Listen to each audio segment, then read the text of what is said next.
What is up, everyone? Welcome back to another edition of the Sheehan Show. Me, Sean Sheehan, here on Sherdog.com. And today I'm bringing you an idea.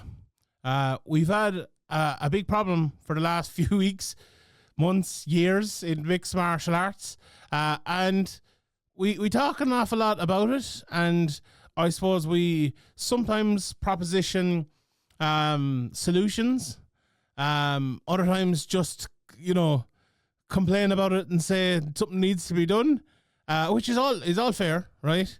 But do we ever really try to put forward something that could actually work and that might actually be put in there and used to make the sport better? So that's what I'm trying to do today. And the elephant in the room that I speak about is fouls and mixed martial arts. And I've written out an adjustment, I would say, to the rules from where they are, and I'm interested to know what people think. I would very much ask for people to give their comments on this video. Let me know what you think of it. If you think it's completely idiotic and you think it would never work, fair enough. If you think it's good and it should be brought in, also great. So let me know in the comment section below. So for me, there's two things I wanted to, to look at when we're talking about the adjustment in rules for fouls. And that is the punishment for the fouls and the level of punishment that fouls incur. So at the moment, the reason, and it's as simple as this, the reason points aren't being taken more often in mixed martial arts is because we work under the 10-point must system, right? Now, a lot of people I know don't like the 10-point must system. I know some people, I myself, like the 10-point must system, but to change something with fouls while changing the 10-point must system would be a gargantuan change in mixed martial arts. Is it something that could happen down the line? Maybe, absolutely. If someone comes up with a great system that works for both sides of this, I'm all ears and I'm all for it. But at the moment, we have what we have. And what I've done is retrofitted, hopefully this, around that. So that's the one side of it. And the other side of it is the big issue for people is that fouls, you can get away with fouls. So not every foul, or virtually no fouls, actually lead to a punishment.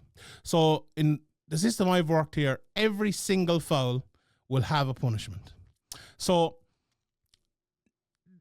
a part of this as well, right, is mixed martial arts is similar to some sports but different from other sports. I think, look, we're a very American-based sport, and I think, I suppose from my side of the world, with America is very much polar opposites. I think, like in the NFL, there's a lot of involvement from the video refs and all, and it's every single part of it. It's very stop-start game, and it's understood to be that way. And I think people want mixed martial arts like that as well. Whereas, the games I watch here are my local games here in Ireland, but association football as well. It's not a very stop-start game until VAR came in here, which is the video assistant referee, and it has really changed the game and ruined it. But this is a sport where you can foul someone and it's a free kick and the game goes on, right? Okay, it's a free kick, something happens, then you foul someone again, it could be a yellow card, you foul someone again, it could be a red card, and all of that. So there's kind of a sliding scale, right? So I think mixed martial arts is more suited to that system than, let's say, the American system or the American football system or whatever you might say, where where every single thing is looked at and has to be given a serious, it's a 10-yard penalty or whatever like that. Now there is a sliding scale in that as well, but because in mixed martial arts it happens less, it's not a constant ongoing thing, and the game, like association football, is a constant ongoing sporting occasion, unlike American football and other American sports, baseball and basketball, where there's timeouts and everything like that. It is a little bit different. So the system I'm going to give you here today will hopefully preserve that and give a punishment for every foul. So here we go. I'll read out what I have first of all, and then maybe we can go through it piece by piece. So, okay, the first line of what I have here, a punishment for every foul. And before I go through what punishment will be for each foul, one thing that's very important as well, a severe punishment, so a disqualification or a point deduction, is available for the first foul or any subsequent fouls based on their severity. Now, I know a lot of people are talking about intentional, unintentional. We'll get to that at the very end of this, but go with me here for a second. So if there's a real bad low blow, a real bad eye poke that affects the fighter, 1 point or 2 points can be taken for the very first one. Or if there's not such a bad one, and then there's the second one is really bad, for the second one, 1 point, 2 points can be, or disqualification, depending on the foul and all of that. So that's the first thing I want to say. Right. So like in soccer, right? If you have a foul, it's usually just a free kick at the end game goes on. But if you have a foul where you go in and you break a lad's leg, you can get a red card straight away. Or you can get a yellow card, right? So there's a different scale for the different severity in the fouls. So that's a part of MMA right now, and that would obviously be kept in this system. So leaving those fouls aside, if we just have your normal low blow that we'd call unintentional at the moment, or eye poke that happens but doesn't really affect the fight maybe in any great way, there's a punishment for that in my system. So now, again, before I get into the punishments, just one thing I will say. A lot of people will disagree with this, and I know the punishment that I'm going to give for this is something that I've talked about people before in commissions and stuff, and they don't like it, but I think it's necessary, right? So for the first foul, if it's not worthy of a disqualification or a point deduction, I think a position should be given, right? So, the two positions I would say would be on the ground in guard or on the feet, where the fighter who, let's say, eye pokes you is against the cage, and the fighter who gets eye poked is in the center, so that when the ref says starts, the person will have a slight advantage of going forward, right?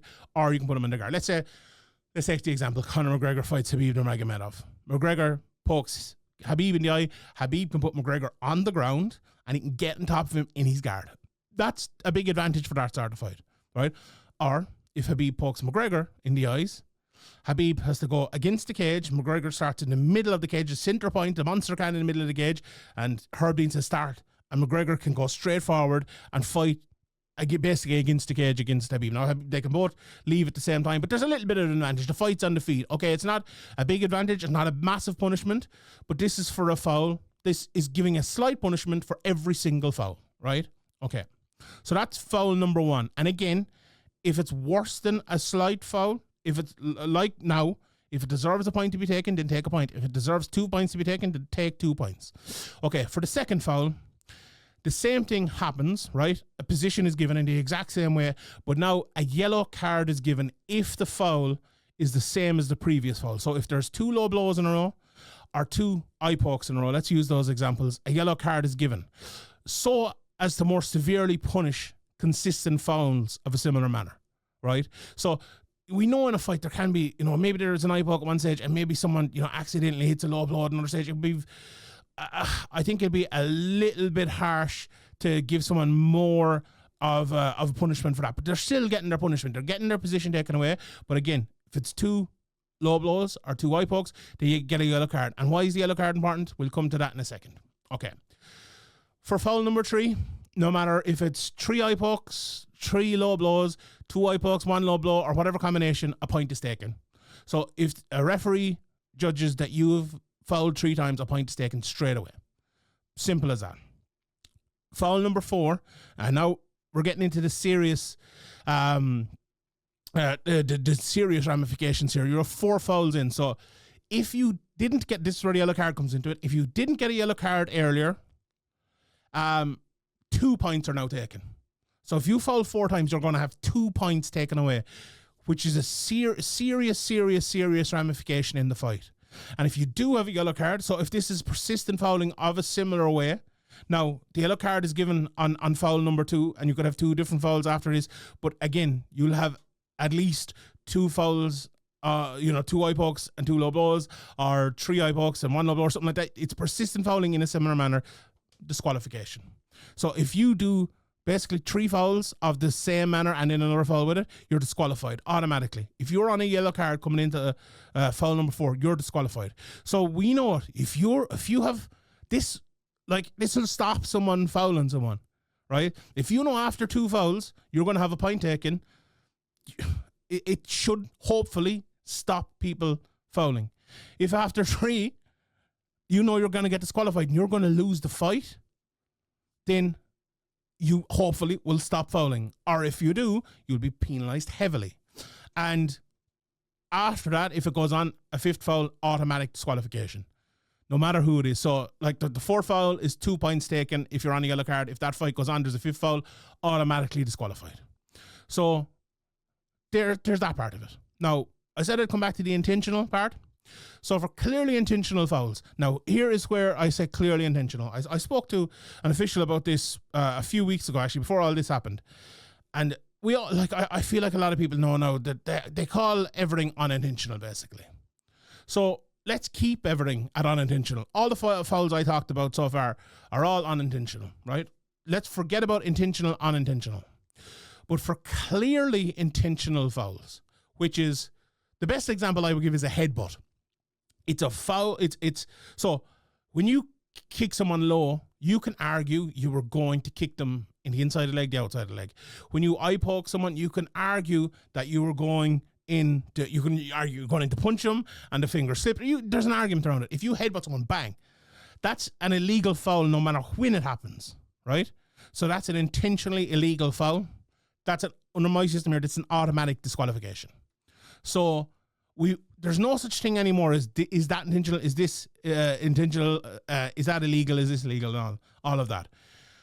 Every foul, you get something against you, and if there's a clearly intentional foul, i.e. a headbutt, a fish hook, or something like that, where you can't argue it isn't, you're automatically disqualified. Right?